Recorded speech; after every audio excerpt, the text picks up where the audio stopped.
guys, so for this video, nandito kami sa LG dahil magmumukbang kami at nag-order na nga kami ng trucks that time. Dahil naiinip na ako, nag-video na lang ako dyan, be. Syempre, kasi gusto ko rin mag-vlog eh.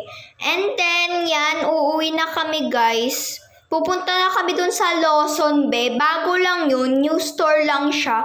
Hindi pa namin natatry, kaya pupuntahan namin, be. Excited na ako that time kasi mag-aano kami niyan, mag-ice cream kami.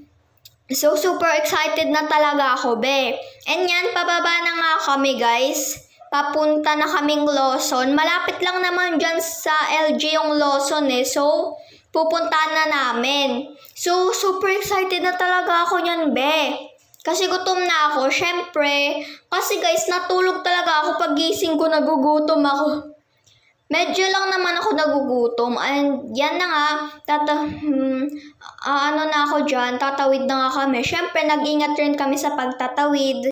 And finally guys, nandito na kami sa Lawson. Sabi ko sa inyo maano lang siya malapit lang talaga siya dyan sa LG, sa Lucky Gold. And syempre, pagdating namin dyan, umupo na kami. Pagdating namin kasi dyan guys, is marami pang tao, buti hindi na maraming tao ngayon. So, pumili-pili muna kami dyan. Ako umupo lang muna. And syempre, nagbibidyo-video lang ako niyan, be. Ang daming ng mga pagkain dyan eh. Tapos yun na nga yung drinks namin, be.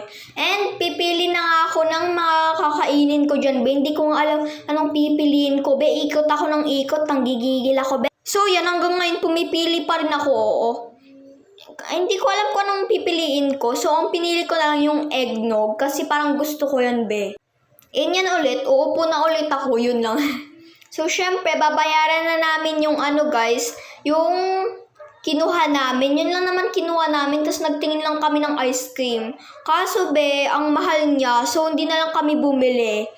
Bumili na lang kami bumili na lang kami doon sa 7-Eleven. And then, yan na nga guys, nakakain na kami. And yun lang guys, uuwi na nga kami that time. So, thank you sa panonood. Bye! Mwah!